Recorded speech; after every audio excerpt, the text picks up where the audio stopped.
Hey friends, welcome back. This is the placement test for System 4 to see if System 4 is the right book for you to be in the Guitar Daily Workout. So what we're going to start off with is intervals, and we're going to do some interval testing. So I have some specific exercises for it, and you might not know the exercise, but you should be able to, if you're good enough to move on to Book 5, you should be able to find your intervals pretty quickly on the guitar neck. That's a super important thing to do when you're soloing, and if you're on a note and if you hear in your sixth, if you hear in your head a sixth, you want to be able to just go right to a sixth, and so on. So it's sort of locking up what you hear in your head with what comes out on the geometry of the guitar neck. All right, so what we're going to do, the way these exercises work in System 4, it's similar to System 3, but we're going through all of them every week. So what we're going to do is basically go up each interval in a diatonic sequence. And what I mean by that is we'll take, let's say I'm in the key of A flat. So again, if you know your A flat notes, and if I take it all the way up to the 11th fret on the A string with my 4th finger. So let's say I'm improvising and I'm in this spot up here. I want to be able to get all of my intervals out of this shape. So this is the C form out of System 1. And what I'm going to do is just do a second up, second down, third up, third down, fourth up, fourth down, fifth up, fifth down, sixth up, sixth, seventh up, seventh down, and so on. So we're going to take it right from here. And again, you should be able to do this fairly quickly if you're good enough to move into Book 5.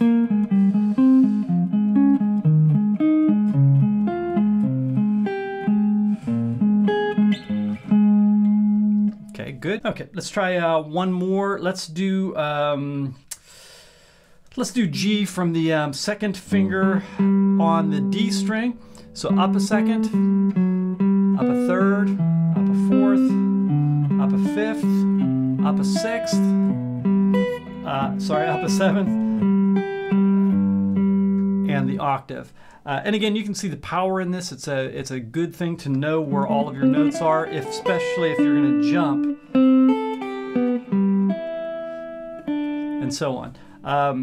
So if you can do those and you sort of know where you're at, then move on to Book 5. If you need a little bit of brush up on that, I could use that exercise, then Book 4 is the right book for you. All right, let's move on to the next exercise. All right, so these are going to be the arpeggios and the arpeggio tests. Now again, you don't know the exact exercises that I do in here, so you shouldn't be expected to know the exact exercise, but the key is that you're able to find arpeggios really fast and be able to see them in a single position. And we're just going to do triads, so no 7th chords at all. So let's, for this test then, and again, these tests all, get your guitar in your hand, pause the video, take a look through it, see if you can figure it out on your own. If you're really quick at it, you really know what you're doing on these, then, Book 5 will be the book for you. If you're like foggy, you're not sure where you're at, then Book 4 is the book for you. All right, so let's do the A form in C. So we're here in the A form, and we're going to do, so we'll go in 4/4, up and down the arpeggio, and then once we get to the beat and of 4, we'll switch to the next arpeggio, to the closest arpeggio note. And again, you might not be able to do that, but if you can figure out the basic arpeggios for all of these really quickly, then you're good enough on Book 4, move on to Book 5. So here's the arpeggios. I'll do C in the A form. Then the D minor, E minor, and you can see how useful this is. F, just knowing all of your arpeggios in one position. G, 6, A minor, B diminished. This one's a hard one. If you don't know the B diminished, that's all right. People don't use that chord a lot anymore. Okay. So again, if you sort of got those, you're like, yeah, I'm good with those. Let's do this one. Let's do key of A in the E form. B minor. C sharp minor. D.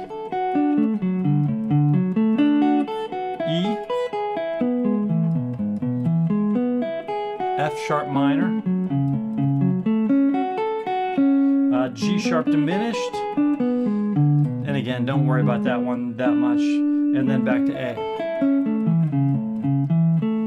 All right, so again, if you can get through those well, you feel like, yeah, I know my basic triads really well, you want to look to book 5. If you feel like you need to dust those off, book 4 is the book for you. Let's take a look at the next exercise. All right, so this is going to be the pentatonic. This one's actually an easy exercise. You should be able to get through this pretty well. Especially if you've been through the first 3 books, you're probably pretty good at this one already. But I'm going to just take my pentatonic. Let's put it in the B minor form, and I'm going to go up one form and then down the other form. But I'm going to do it in thirds, kind of. It's every other note for the pentatonic. Okay, so.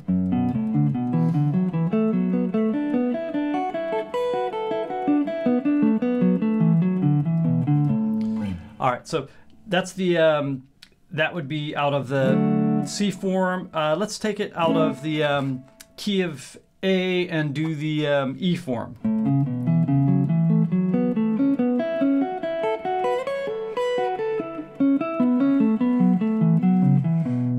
Now, some of these you might know them, but you know, I also put exercises in there just for the physical aspect of it, because they get faster and faster as they go along.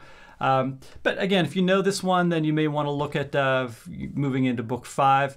But you can push yourself too. You can always push tempos and stuff. All right, so let's look at the last exercise. All right, so the last exercises in System 4 are going to be taking the modes, and we're going to be doing them in thirds. Again, really great practice, because melodically, a lot of times that's you'll hear people improvising using thirds, not just going straight up and down the scale, of course.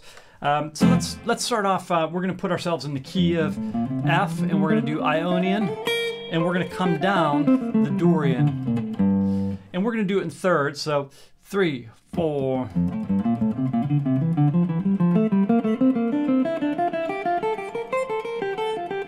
And again, you might have to stop the video and just go through it once. If you're really good at this and you don't need practice on it, then move on to the next book.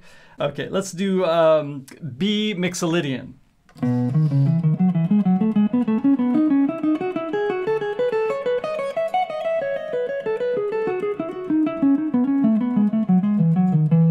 All right, good. So again, if you're good at those, move on to book 5. If you feel like you could use a little bit of work and you'd like to work on your technique on those. Incidentally, one thing that I always do, like going through these, you know, I know them, but a lot of times, like, I'll stop and I'll look at my picking hand. You know, picking hand's always the problem, and I'll see it tensing up, or I'll see something. So, you know, sometimes I'll go over, even though I know these exercises, and I'll just watch my right hand, and I'll try to really work on right hand technique or something. Or sometimes, if I'm doing legato, for instance,